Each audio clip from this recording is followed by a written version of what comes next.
You know, I really wanted this movie to be intimate. This movie is an emotional roller coaster. Someone's always asking me, like, can you make it a little warmer? Like, can you give me a breeze? I'm like, I got nothing. I sometimes worry that I'm giving too much finger.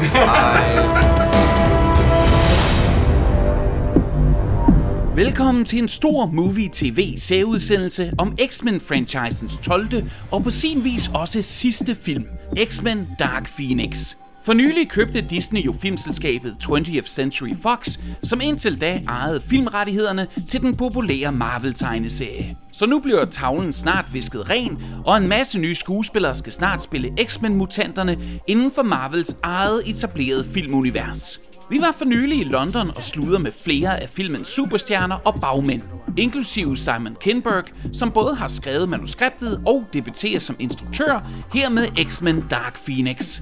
Kinberg var i øvrigt manuskriptforfatter på den udskældte X-Men The Last Stand fra 2006. Den film forsøgte at filmatisere en af X-Men-tegneseriens mest populære fortællinger, den såkaldte Dark Phoenix saga. I den histories hæfter bliver X-Men-telepaten Jean Grey forvandlet til det ekstremt destruktive kosmiske væsen Dark Phoenix.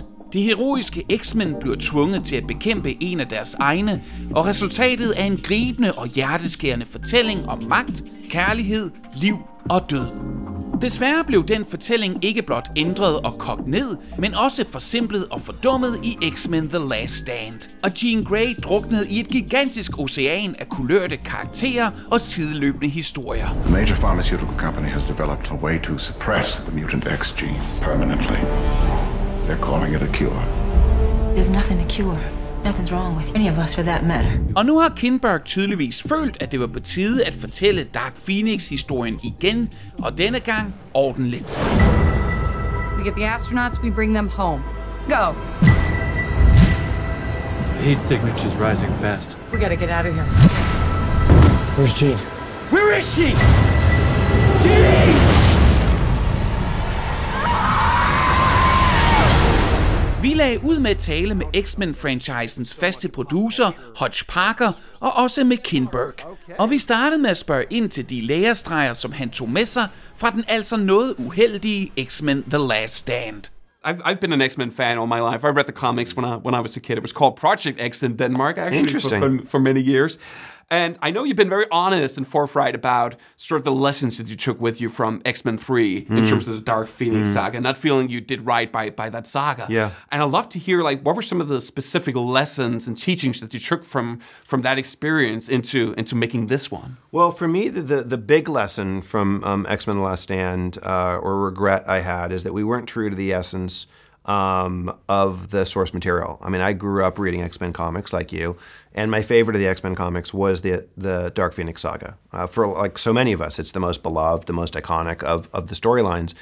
And, you know, with X-Men The Last Stand, we didn't get into the cosmic aspects of the story, which are such a critical part, obviously, of the source material. And I felt as though we didn't get into the real psychology of Jean. She became sort of a background character to the foreground plot of the Cure plot in the movie. And so to me, the Dark Phoenix story is, you know, one movie is barely enough to hold the entire story, and certainly you don't want to mix it with another plot in a movie. And so the lessons I took were be true to the cosmic aspects of the movie and also of the story, and really get into the psychology of this character and make her the most prominent protagonist of the film. So that's what I wanted to do with Dark Phoenix, is really honor the source material, honor the essence of it, and get into the real, raw, complex psychology and emotion of this character. And I think the reason we all love the Dark Phoenix story so much is because it was a different kind of storytelling. You saw someone that you loved and was a hero start to do villainous things. You saw a power start to corrupt someone that seemed incorruptible. And you saw the impact, the effect that it had on the people that loved her. And so it was this really emotional, this really intense, this really personal story, even though there's an intergalactic larger element to it. At the core of it, it's the story about somebody that you really love. And this idea, for me at least, of what do you do when someone you love starts to lose control? And I just thought all of those thematics were so rich and not really explored in The Last Stand. And I guess to our benefit in Dark Phoenix, because we get to explore really a story that is entirely different. And like you say, she's definitely the protagonist of the story, Phoenix, which really makes it separate from a lot of the other X-Men movies, because if we don't look at Deadpool for a minute, because that's sort of separate, but other than that, it's been practically the story of Magneto and Professor X and their relationship, and also been about Wolverine, of course, also.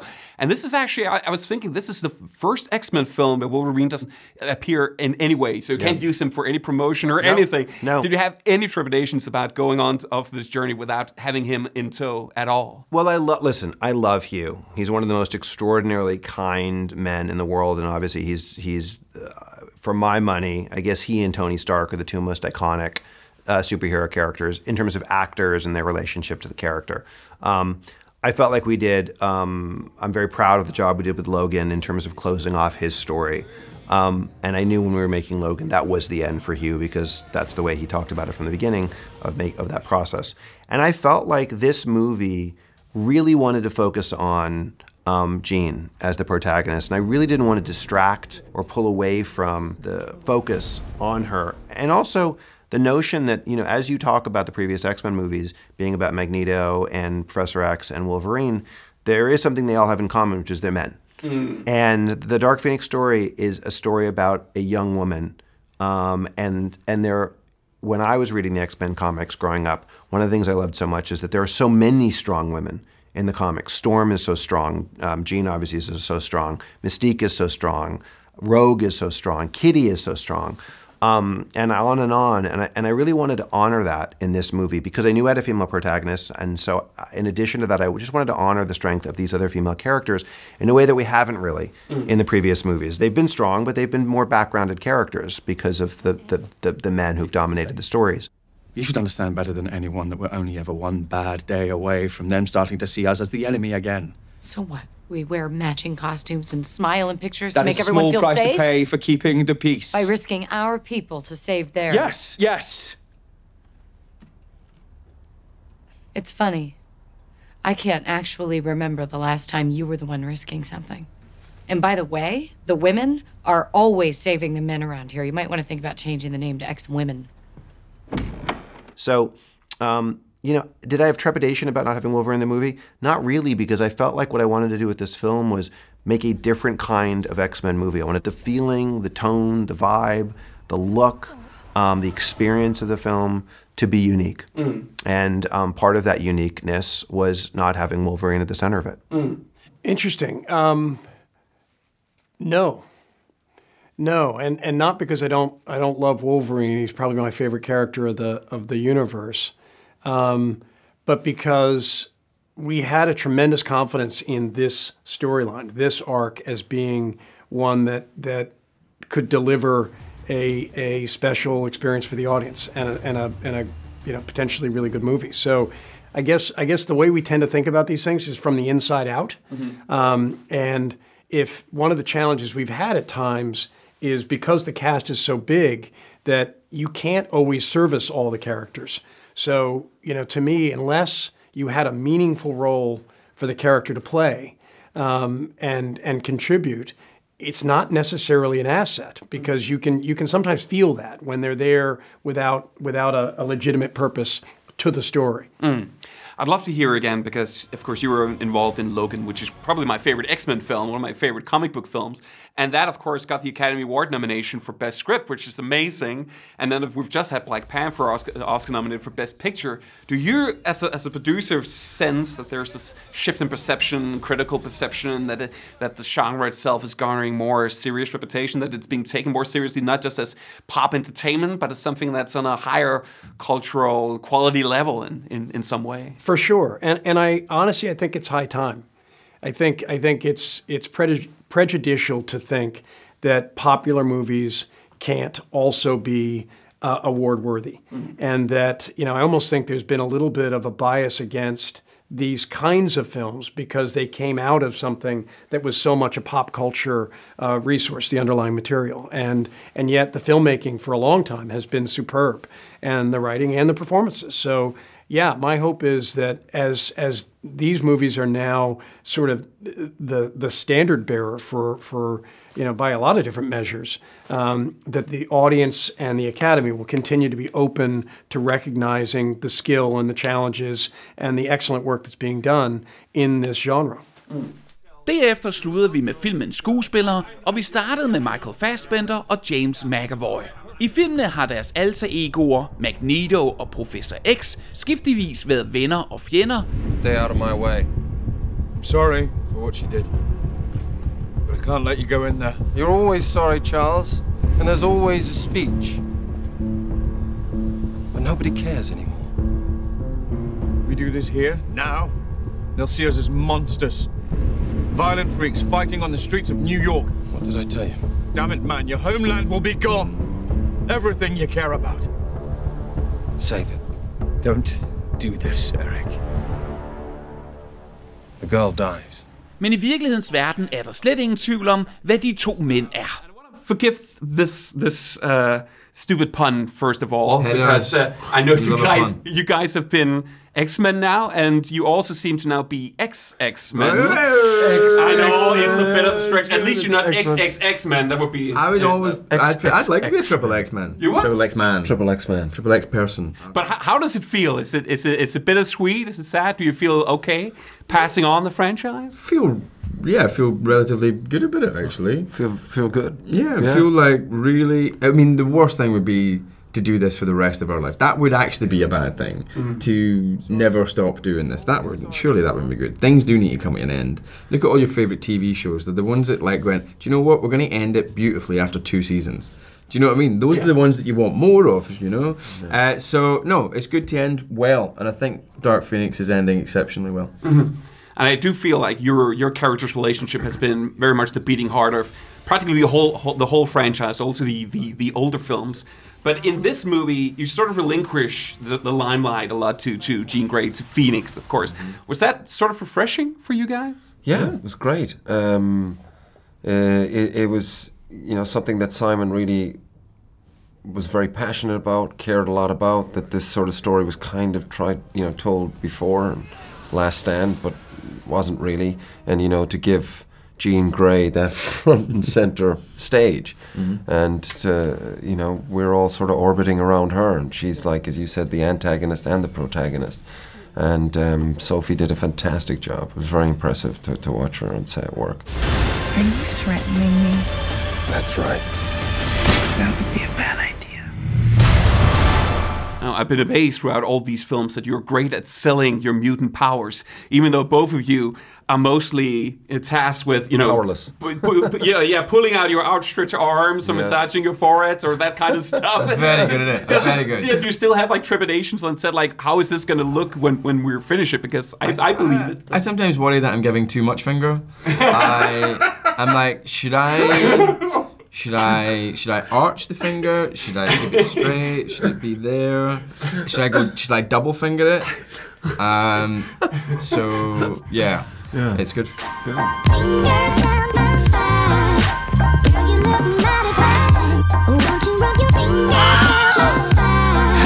If you could give a piece of future advice to the future Professor X, the future Magneto, what would you say to them? I'd say, come see me. We'll do a little fingering workshop. Yeah. We'll workshop it for a couple of days. We'll get them there.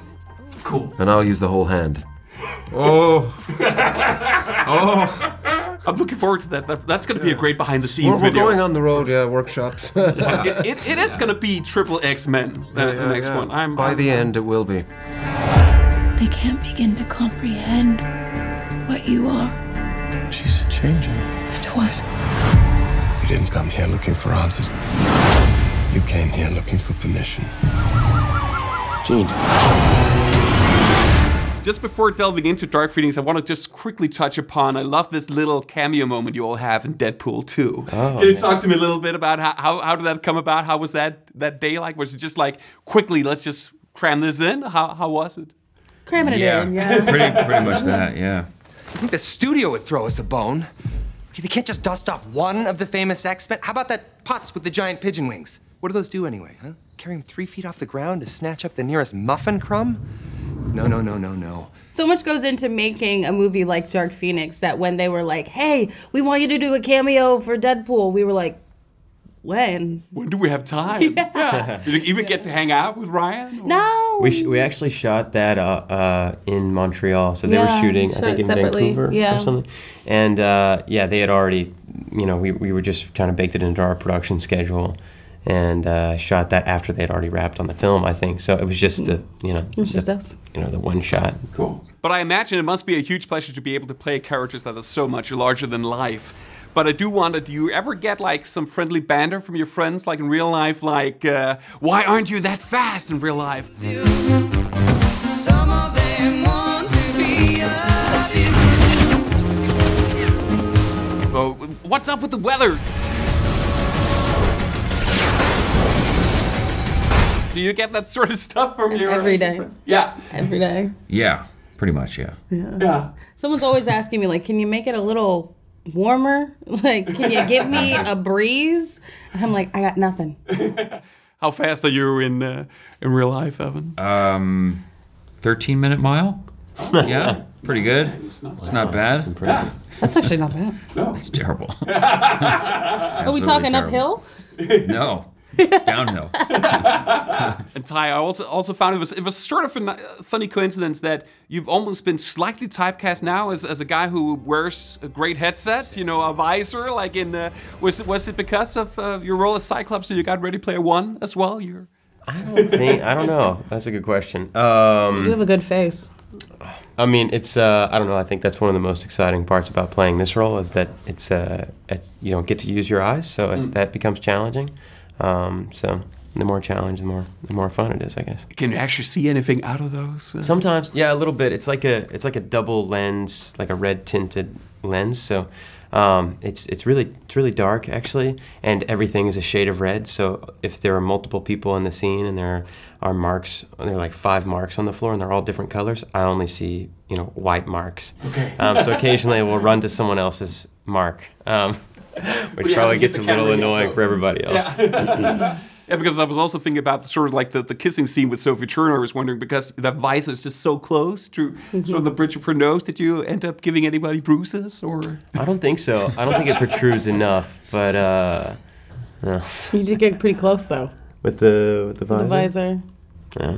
I know what he's talking about. You guys were like that far apart. I was like, he's gonna hit her in the face with that thing. Can you imagine she knocks it off? Oh my gosh. Oh yeah, and then it's blown up, yeah, and then the movie's over. Like 30 minutes in. It'd be like the worst breakup ever. Right. The most awkward breakup. Ladies and gentlemen of NASA, this is Charles Xavier. Help is on the way. We're doing space missions now. Cool. You're all somewhat younger than me, but of course this movie takes place in the 90s, which is when I grew up. Did you steep yourselves in the lore and the culture of the 90s to sort of put yourself in that mindset of that time? I think the code name for the film was Teen Spirit. Teen Spirit, that's right. Yeah. So so I think we were all listening to some grunge and some Nirvana. Lots of grunge. I wore an insane amount of shoulder pads. Very powerful. Very nice. Do you have a particular, favorite pop culture element from the 90s? Apart from Nirvana, obviously. Yeah. I think with Jinkos? Storm. Yeah. Oh, Jinkos. What was it? I was really pushing for Jinkos for Quicksilver, but alas, it didn't happen. FUBU. I'm gonna be honest. Stussy. Yeah. I was just drawing that S all day long. With the 3 lines. Yeah, oh yeah. That's super cool. Yeah, really got into it. This is your fault, Charles.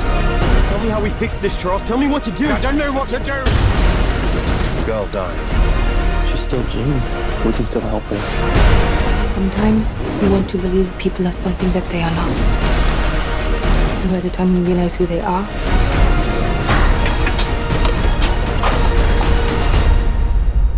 it's too late. Til slut mødte vi Jessica Chastain og filmens helt store stjerne, engelske Sophie Turner. Turner er bedst kendt for rollen som den royale Sansa Stark i HBO-serien Game of Thrones. Og eftersom Sansa regerer i seriens nordlige kongerige, så måtte vi naturligvis også tiltale hende korrekt, i det vi også kommer fra Norden. Your Grace? Oh, I like that. Queen of the North. Yeah, exactly. Did you take a knee? I should have. No, it's okay. Yes, you don't have to. Because Oh, I am from the north, you know. So of course I should have done it automatically as soon as I came in. Thank you very much. You can be a knight. Yes. now. Thank you. Do it. Really? Yeah. You're officially knighting me, the Queen of the North. Yeah. That's amazing. Oh, okay, this will be the final issue I ever do because it's only downhill from now. Who are you? The better question is, who are you? Are you a scared little girl who answers to a man in a chair? Or are you the most powerful creature on the planet? I really love your performances in this film. Oh, thanks. And one of the great things, and I think one of the interesting challenges for both of you, is that it's two characters where there's so much simmering under the surface, so much anger and frustration and power, and you still have to communicate that while presenting this, you know, this stoic facade, and there's all these visual effects that's accompanying you. Is that a difficult challenge for both of you?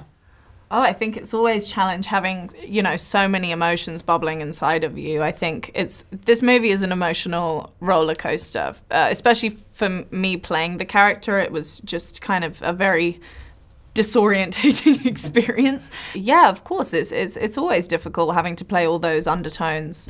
What about you? I don't know. I think it's easy to cover your emotions up. Because like that's in some sense the safe thing to do, because we all feel a lot of things, but sometimes society says let's keep it contained and covered.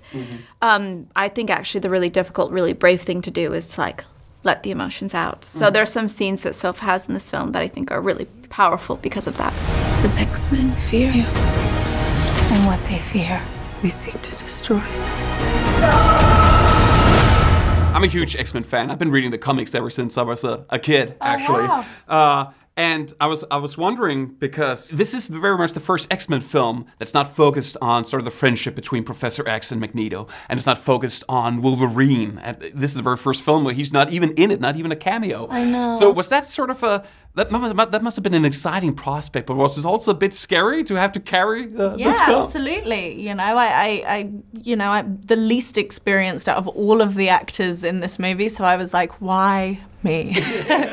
But also, it's such an honor because this character is, you know, so loved, and you know, hearing that people have been reading the comics since they were little boys and little girls, I think that's so inspiring for me to kind of do the best job I can and honor the character and honor the people who have loved her for so long and loved that storyline. And I was just really pumped. I was really, really excited. But obviously there's a pressure there to get it right. Yeah, of course. And Jessica, this is the first time you've dipped your toes into the realm of the superhero genre, even though you've been invited a couple times previously. So why was it this time that you decided to take the plunge? I was excited that the Dark Phoenix storyline was front and center. You know, the last time they made this film, it was a very small part of the movie, and it's the most popular comic book in the X-Men series, so it needed its own special treatment. I was excited about that. Also, Simon Kinberg, it's his directorial debut, and I love working with first-time filmmakers because there's this sense of excitement and joy when you get on set. They're so happy to be there, and it's like, yes, like we are so lucky to do what we get to do. And going onto a set with someone who's very jaded and it's like, okay, it's just not as fun as with someone who's reminding you of that gratitude. And I gotta ask, because I'm a huge comic book nerd, and I'm also a huge film nerd, I did get a little bit of a T-1000 Terminator sort of vibe from you in the film, because of your the determination, but also the gracefulness, the agility of the movement as well. And was that part of the inspiration? How many times can I wink? That definitely was. Yeah. It was. Yeah, absolutely.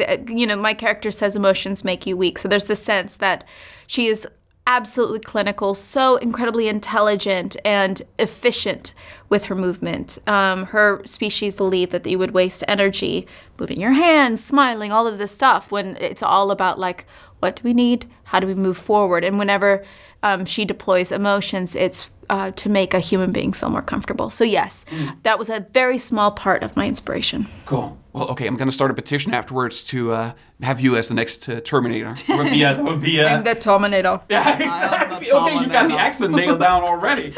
Well, I've run out of time, unfortunately, so again, your grace, it's been a pleasure. Thank you so Let us know if you come by. Det var alt for denne gang på Moovy TV. Husk, at X-Men Dark Phoenix kan ses netop nu i de danske biografer. Og ligesom en klassisk Marvel-film, så har vi også en lille overraskelse til jer efter rulleteksterne. På gensyn.